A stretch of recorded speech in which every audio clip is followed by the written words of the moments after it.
You know, we are so lucky here in this scenic city to have the scenery not just be the beautiful surroundings, but the art that seems to be everywhere you look. So many of our beautiful public spaces are adorned with sculptures and statues, and you don't have to look far before you find a gallery that you want to pop into. The In-Town Gallery should be one of those visits on Fraser Avenue, and Barbara Murnan is one of the artists who's lucky enough to have her art displayed there. So nice to have you this morning. Oh, thank you so much. Happy to be here. So aren't you the talented one that you get to wear your own art?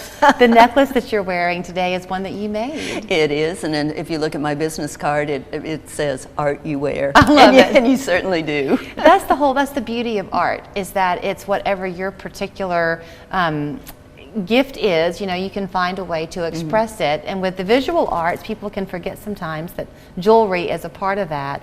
But artists are kind of known, I think, for having these deep emotions and this desire to heal the world, kind of. So at the In-Town Gallery, y'all are kind of taking that side of yourselves and putting it to good use on July 1st, right? Yes, we are. Every first Friday of each month, we have an opening at the gallery, and during this period of time, 5 to 8 p.m., we unveil our front wall, and maybe it's a featured artist, or in this case, it's a theme. And this month, we decided to take matters into our own hands and see if we could help the people of Ukraine. And so this piece that you've got front and center is an example. Obviously, the colors are the Ukrainian flag. Right. But this is beautiful. Barbara, who is this artist? This is Judy Jones. And if you were to pick this piece up, it's very substantial. It weighs about 9 pounds. But what she does, these are actually pieces of wheat that she has encased in clay. And then once she has done that, then she pours plaster over this, and then does the final painting and the swishing and the swaying. So it almost has a dimensional effect to it. Well, it completely does. I mean, she very carefully brought it into the studio, and when we were kind of pulling it out and ever so carefully placing it for you to see this morning, I wasn't expecting to be as impressed by it, to be honest with you, as I was. I mean, you can almost feel the wind blowing when you look at this. And they are the wheat basket of the world. So I think Judy just really hit it with this one. Now, so within the gallery on July 1st, I know you want people to shop all the time, but there's meaning behind this event. I know you're giving a proceeds of the sales back, correct? Right. But is that for everything in the gallery? Like, are all of the artists taking part? That is all sales. Okay. Anything and everything that we have, whether it's sculpture, whether it's pottery, whatever.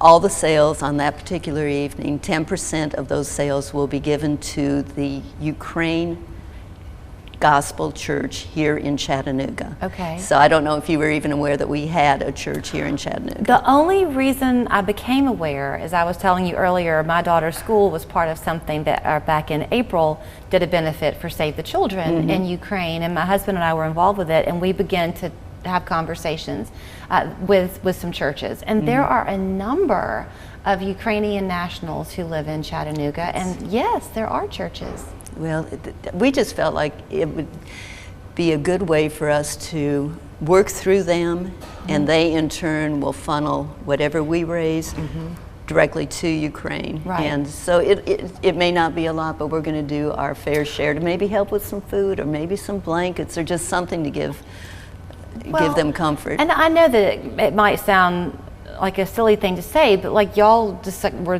thinking about what can we do? Well, this is something you can do. A lot of us, this was true in my own kitchen this morning. I was thinking honestly about Christmas and that I've got to kind of begin to get some ideas in mind. What a lovely thing to just pick up a piece of art that you see that you would want to give as a gift in the season to come, and know that you've given back through that purchase. Well, we're going to also try to pull it through the rest of the month and encourage donations along the way. Nice. And hopefully we'll be able to just enhance that little pot that we are able to pass on. I think that you told me there are 27 vendors. Is that what you said? 27 artists. Okay. I didn't mean to say vendors. Artists, yes. All different types of mediums. I know the bracelet you're wearing is one of the artists. Right. This is by Carol Ott. And if you were able to see it, I mean, there are just thousands of teeny tiny little seed beads, and she has I made love the this. clasp. Turn it so Yeah, they can't look the at clasp, the clasp. is so cool. She has just made these little buttons, little round balls, and has pulled this whole thing together. But she was utilizing the Ukrainian flag colors. So, I mean, this is just another sample of what's to come. So you said the hours on July 1st are 5 to 8 for the benefit. Is Correct. that right? And then if you do want to, like if you come in and you browse and you see some pieces, will the artists be there that night too? Yes, we will. So that you can talk with people about the meaning behind your work. And, Right. And if people do want to have a custom piece done of whatever artist they find, do a lot of you do that kind of thing? Absolutely. Yeah, that's a distinct possibility and probability, I should say. Do you know by chance if she named this piece? Oh boy, I would say Wheat in the Wind. We're going to name it that now. If she did it, that has to be what it's called. It really is quite lovely. I mean, the fact, I meant it when I said it, that we do have such a blessing to have art around us everywhere you go. The truth is, when you leave Chattanooga, I think sometimes that's when you miss it the most, because you go other places and you realize that it's not in your periphery all the time. Absolutely. Well, kind of the neat thing about InTown is that we are all local artists.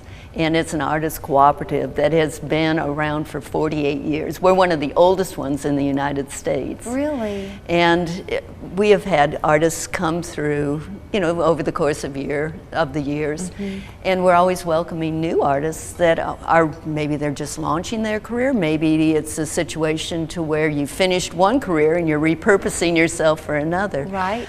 Bring your artwork in, go online and check it out, and we have a juried process getting into the gallery to where a jury team looks at your work. Sure. And then invites you to bring in. And if you want a chance to meet them yourself before you send in your piece, then go on July 1st, that's this Friday, to the InTown Gallery on Fraser Avenue. 5 to 8 will be the hours. But again, if you are looking for a way even to make donations to help this effort, all of it is to benefit Ukraine. Yes. They would love to have you be part of their effort throughout the month of July. Thank you, Barbara. Thank you so much.